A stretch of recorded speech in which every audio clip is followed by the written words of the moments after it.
Le succès est une pression, l'abondance est un poids. Beaucoup de leaders gèrent très bien la crise, mais s'effondrent dès que les résultats explosent. Pourquoi? Parce que l'accélération demande une maîtrise de soi que peu possèdent.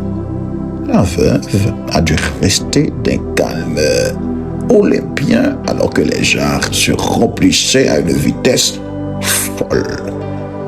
Si elle s'était agitée, si elle avait commencé à crier sur ses fils, le flux se serait brisé.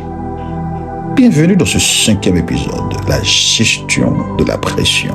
Aujourd'hui, nous allons apprendre à devenir le centre calme de notre propre tempête. Nous allons découvrir pourquoi votre sérénité est votre plus grand outil de gestion. Apprenez à respirer quand tout le monde s'agite, car c'est dans le calme que l'autorité s'exprime le mieux. Prenez maintenant une respiration profonde, soyez un roc. On commence maintenant. On va parler ce matin de 3 ancres de la sérénité du leader. Le premier ancre, c'est la respiration stratégique, le contrôle du rythme. Méditez sur le mouvement du bras de la veuve, fluide, constant. Elle ne court pas, elle verse. La pression nous porte à la précipitation. Le leader, lui, conscient, ralentit son rythme interne pour mieux observer le mouvement externe. Ne confondez pas, s'il vous plaît, vitesse et agitation. La question qu'on doit se poser maintenant, dans les moments de stress, savez-vous vous arrêter du seconde pour simplement respirer et reprendre le contrôle? Le deuxième ancre qu'on va voir, c'est la confiance dans le système. Lâcher prise sur le comment. Elle ne vérifie pas chaque seconde d'où vient l'huile. Elle fait confiance au miracle et elle se concentre simplement sur sa tâche. La pression diminue quand vous faites confiance à votre préparation et à votre source. Si vous avez bien placé vos vases et choisi vos alliés, vous n'avez plus à tout porter seul.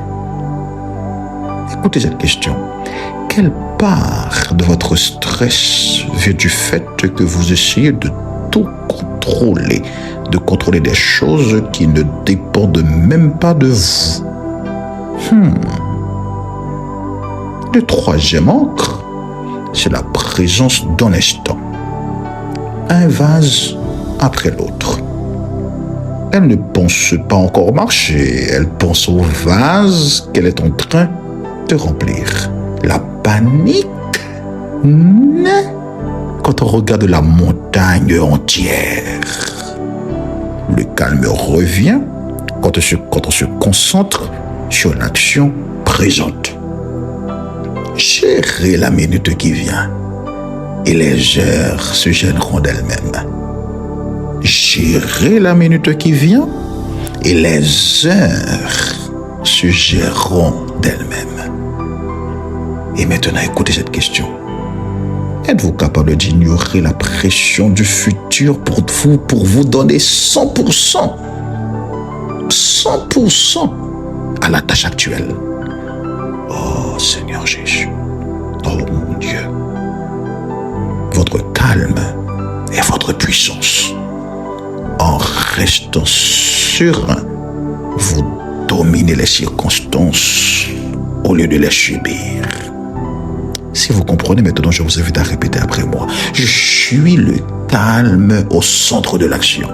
Ma sérénité est mon autorité.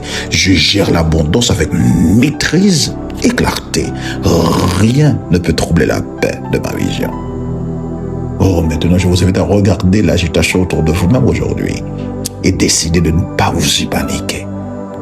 Soyez celui ou celle qui rassure par son simple calme.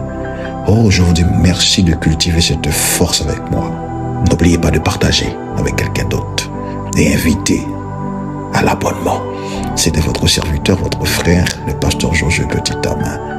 À la prochaine. Au revoir.